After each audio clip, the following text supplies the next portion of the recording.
Welcome, my name is Colleen Tauke, and I am the sewing specialist at Fons & Porter. In this tutorial, we're going to create 4 different placemats, and it's called Table for 4. For the pattern for this, visit our website. Okay, we're going to be using 2.5-inch strips, some really fun bright fabrics, and we're going to pair it with a yellow to make the fabrics really pop in the colors. Now we have 4 different styles here. You could, in fact, go in and make 4 of the same, or you could make 4 different ones. So let's have some fun. We're going to take 2 strips at the beginning to make the first one, and table runner number 1 is one. We're going to create a checkerboard to go in it. So the checkerboard looks like this. We're going to use 2 strips, cut the length that it tells you in the pattern. It's about 23 or 24 inches long. The rest you're going to set aside to use for binding at the end. So then from this strip set, press your seam allowances towards the darker of the 2 fabrics. And you're going to cut segments to make the checkerboard. And if your fabrics aren't the same length at the end, you'll want to overcut your first piece. So let's walk our way through that. We need 2.5-inch wide segments. So we're going to cut about 2 3/4 or so at the beginning. We're going to line up a horizontal line on our ruler with the seam allowance on our strip set and cut the first piece, then rotate and make sure that we get a nice 2.5-inch strip to start. 1, 2 1/2. It's always best to count to make sure you're in the right place, or you'll have one wider or narrower than you need. And then just continue down the strip set, matching outer edge with the line on the ruler, and again one that goes perpendicular to it, and continue cutting all the way down. You'll need 2, 4, 6, 7 pieces for this table runner, or this placemat, and then you will take your blocks, alternate your red and orange, and create the checkerboard effect like this.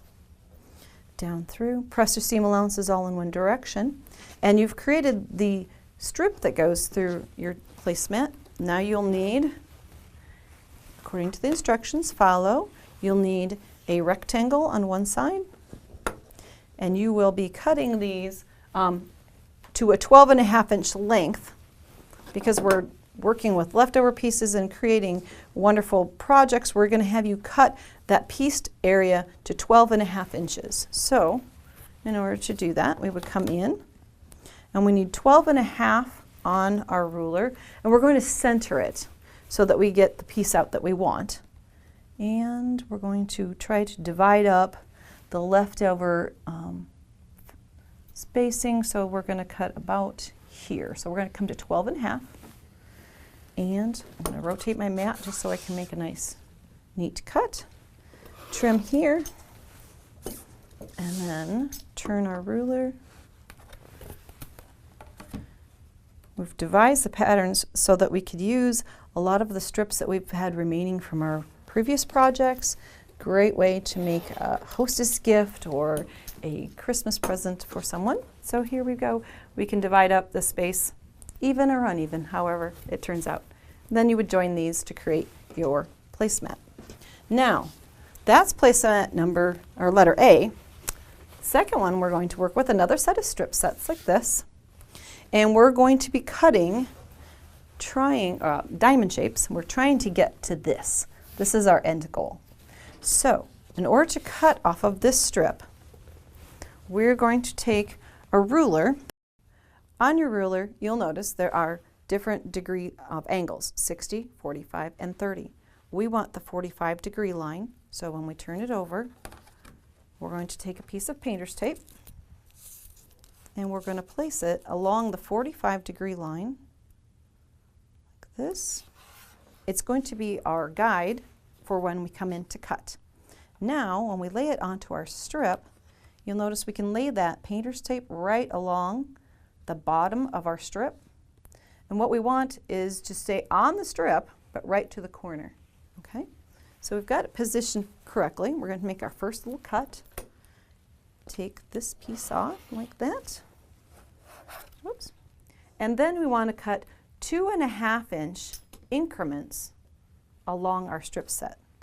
So now we're not going to be using the diagonal at this point. We're going to use 2.5 inch on the normal, what we normally would use to measure when we're cutting with a rotary cutter.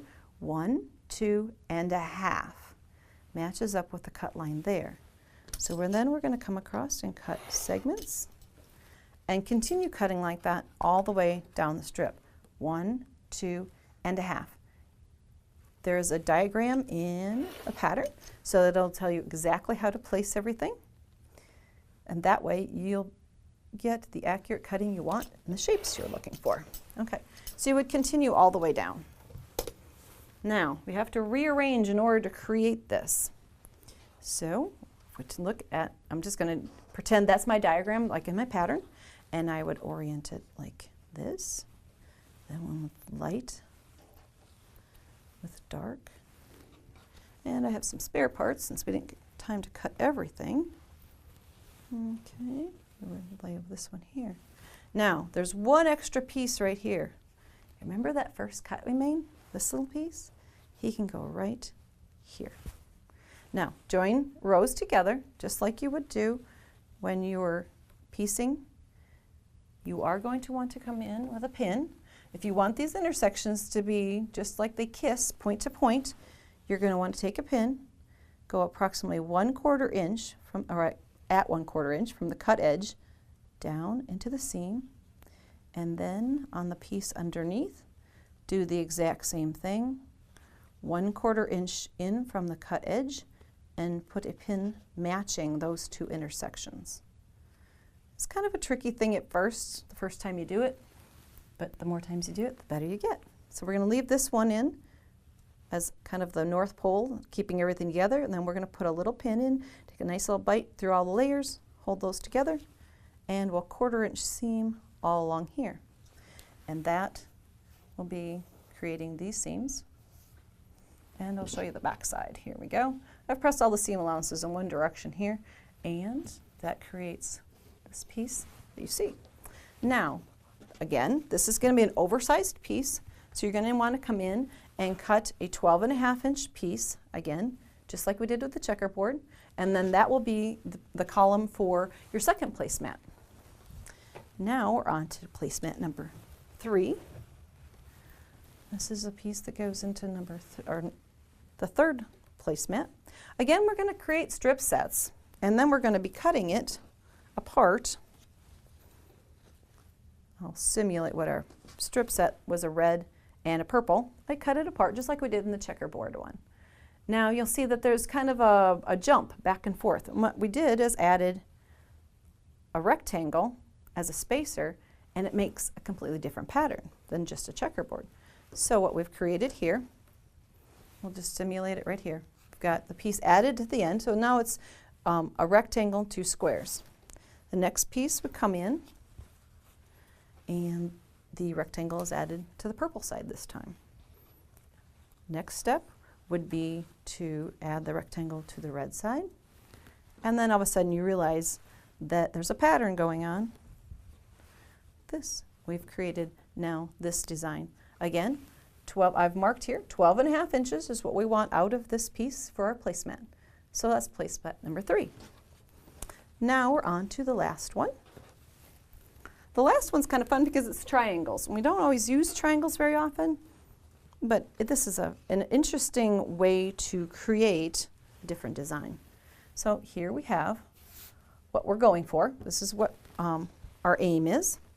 Creating a strip set, 2 pieces, seamed, seam allowance pressed to one direction again.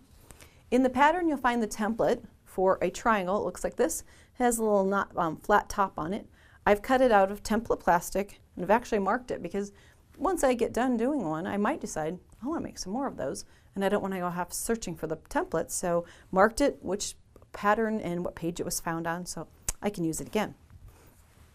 Now, for using this, we're going to lay the template plastic on the strip. We're going to match the bottom, since I've written on it, now you know which is the bottom of the template, along one of the sides. And we're going to use the outer edges of this strip set as the bottom of our block each time.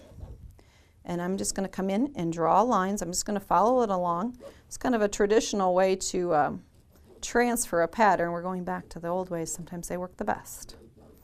And that would mean there's one cut from here The next one I'm going to turn, the long side is going to be the top of my strip, and I would mark that same way all the way along. And then you'll notice you're going to be using up the entire strip set back and forth, walking your template back and forth across the strip set. Then you can take your rotary cutter and lay it on top and cut away these pieces. Like that. There's one here. So now you've created two different blocks. The base of one is light, the base of the other is dark. And now it's just a combination of placing these triangles in the same manner as this. Pretend this is the diagram in the pattern. You're just going to join together triangles like this, alternating back and forth. It almost looks like part of a hexagon. Okay, when you're joining these, because they have a blunted end, you put them right sides together to piece them, and you'll notice that that little blunt end lets you know exactly where to place the pieces together. And you would just simply 1/4 inch seam there and press outward. Be gentle because these are all bias edges on triangles, but you can create this strip set and then cut away again, 12.5 inch segment, add the yellow small or narrow rectangle and the larger square, and you've got table for 4. For more of our tutorials, visit our website. Thanks for joining me today.